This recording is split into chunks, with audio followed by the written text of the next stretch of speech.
iyadoo wadanka Kenya guud ahaanba goboladiisa iyo degmooyinka ay ka socdaan is-abaabulka iyo ololaha doorashooyinka ee wadankaasi oo ay u gudbeen wareegii labaataasi oo maalinta ay codbixintu dhacaysa ay ku beegan tahay 4 Maarch ayaa waxa magaalada Siyelo ee wadanka Kenya kula hadlay taageerayaashiisa Cabdiraxmaan Cabdullaahi Ismaaciil oo ah mid kamid ah musharaxiinta jagada senatorka ku loolamaya ee gobolka Siyelo ahna muwaadin asal ahaan ka soo jeeda wadanka Somaliland sanad wadankan kama jirin waa dispensation cusub marka nin hore u soo joogay iyo nin imika soo galayba waa barnaamij cusub oo u baahan cid waliba macnaha uga simay marka qof oran kara anigu de xariif baan ahay oo baarlamaanka ku jiray ama wasiir baan ahaan jiray meesha ma taalo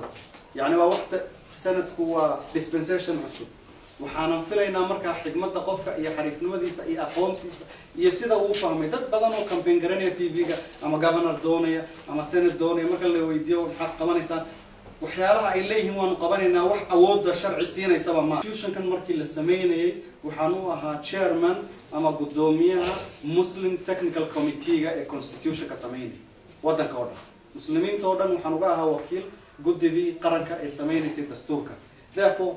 qodob ayaan u fahansanahay waxyaalaha waajibka Yesta kalena waxa halkaasi kala hadashay taageerayaasha iyo dadweynaha ku dhaqan gobolka Siyelo Aamina Gamadiid oo u taagan jagada loo yaqaan Women Representative oo ah kursi dumarka loogu ogolaaday nidaamka dambe ee doorashooyinka wadanka Kenya. Siyelo baan ku dhashay muxuu ahaa in badan waxaan u shaqeeyay hay'ad badan baan ka shaqeeyay waxaan macallin baan ahaa dawladda Kenya u shaqeynayay markii dambena waxaan u shaqeeyay Action Aid Kenya oo waxaan ka ahaa NGO support program marka development-ka aad baan u fahmay gobolkana aad baan u fahmay Siyelo County waa county aad u ballaaran oo u weyn musharaxiinta u tartamaysa jagooyinka kala duwan ee doorashooyinka wadanka Kenya ayaa la oran karaa waa sanadkii ugu badnaa ee doorashooyinkaasi ay soo taagaan dadweynaha asal ahaan ka soo jeeda wadanka reer Somaliland Ilaahi Cabdi Cali fiiga qaranka Jamhuuriyadda Somaliland Siyelo.